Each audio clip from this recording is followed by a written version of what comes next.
الجزء التاني لشرح شنطة البف. احنا هنا لفينا الشغل بعد ما ارتفعنا 3 سلاسل. عندنا هنا فراغ وعندنا غرزتين حشو وفراغ تاني هنا. المفروض ان احنا هنبدأ نعمل هنا غرزة حشو. طيب ممكن نعرفها ازاي؟ نعرفها ان احنا دي ال3 سلاسل اللي احنا عملناهم، هنفوت دي ونفوت دي ونعمل هنا، نسيب اول غرزتين ونعمل في الغرزة دي. تمام، هنعمل فيها غرزة حشو. بسم الله. اهي ادي غرزة حشو عادي خالص. تمام، هنا في فراغ، هنبدأ نعمل في الفراغ ده غرزة البف بتاعتنا. مهم جدا في غرزة البف ان احنا نعدل الخيط بتاعنا. ده ظهر الخيط، تمام، ده ظهر الخيط وده وش الخيط. عايزين دايما غرزة البف تبان على الوش مش على الظهر. يعني زي ايه دلوقتي؟ هندخل بالإبرة في الفراغ ده ونسحب الخيط على ظهره، يعني ظهره هو اللي يبقى باين علشان لما اسحبه يبقى وشه هو اللي ظاهر. تمام، هتبان الشكل النهائي بتاعها لما نخلص الغرزة. بس انا عايزه اريح الخيط كده والف تاني الخيط على الابره واخش اسحب الخيط في نفس الفراغ اللي انا اشتغلت فيه، ونسحب الخيط كده. حاول ان كله يبقى سوا واحد او طول واحد. تمام بالشكل ده. هنلف الخيط تاني على الابره وندخل في نفس المكان، نسحب الخيط، ودي كده هتبقى تالت لفه على الابره. نظبط بس الخيط بهذا الشكل، نفس الكلام نظبط الخيط بايدنا. تمام، والف الخيط تاني على الابره وادخل في نفس الفراغ، اسحب الخيط واطلع كده.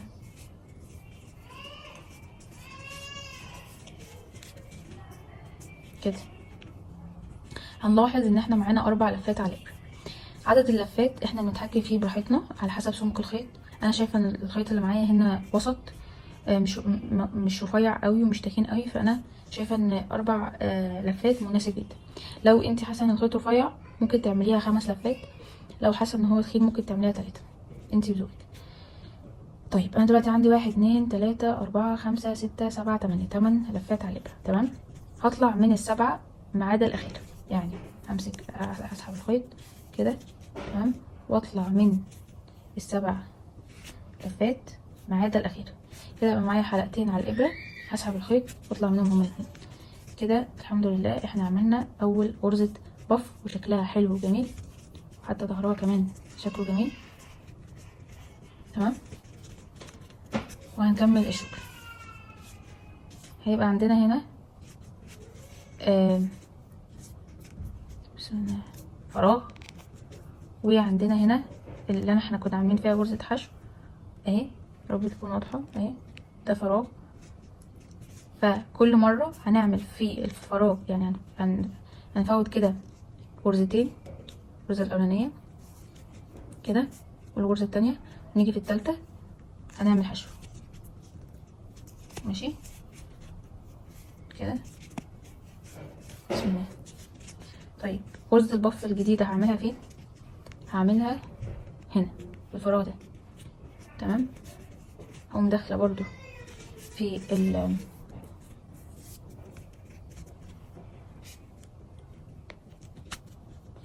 واسحب الخيط، احاول اساوي شكل الشغل والف الخيط واسحب.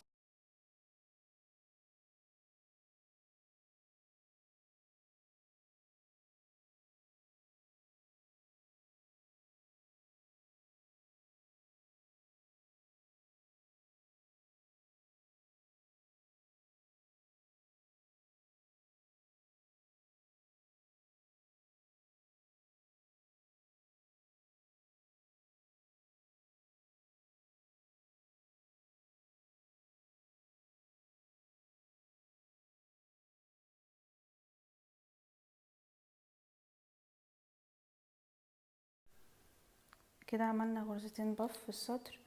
في كل مرة هفوت غرزتين حشو وادخل في الفراغ اعمل غرزة حشو وبعد كده اشوف الفراغ اللي تحت غرزة البف واعمل فيها غرزة بف جديدة.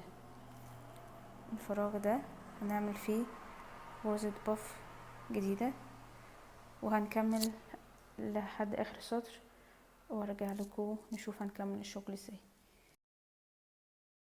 عملنا السطر كله، شكلهم حلو قوي. فاضل اخر غرزة هوريكم هنعملها ازاي. المفروض ان انا بعمل حشو دايما قبل البف، فهنا في اخر غرزة دي شايفينها ما ننساهاش، لازم نعمل فيها حشو ونرجع في الفراغ اللي تحت غرزة البف ده نعمل فيه اخر غرزة بف في السطر.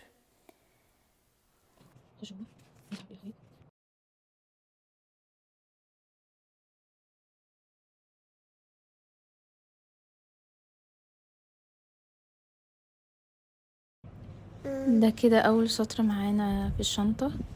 المفروض هنكرر السطر ده، هنعمل زيه 18 سطر. فهنطلع السطر الجديد ازاي؟ هنعمل 3 سلاسل، 1 2 3، ونلف الشغل معانا ونلف الخيط مع الشغل كده. معانا 1 2 3، وهنا الغرزة الرابعة والخامسة هنعمل المفروض هنا غرزة حشو. نعد تاني، ادي 1 2 3 4 5، نشتغل في الخامسة غرزة حشو. تمام كده. هنبدأ بقى نشتغل غرزة بف. دايما بداية السطر هتتكرر في كل مرة. هنا هنشتغل غرزة بف زي ما اشتغلنا في السطر الاول عادي، 8 لفات على الابرة، نخرج من 7 ونسيب الاخيرة.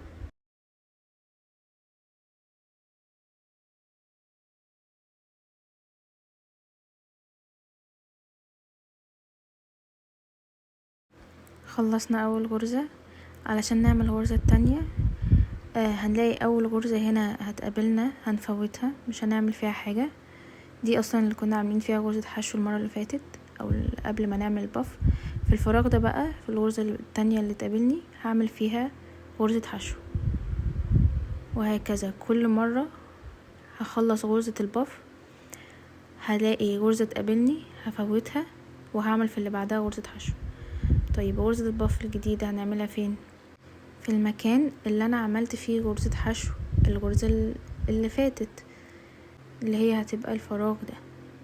هو ده الفراغ اللي احنا عملنا فيه حشو المرة اللي فاتت، فهنعمل فيه بف. هتبقى واضحة وانتي بتشتغلي، ورب تكون سهلة عليكم.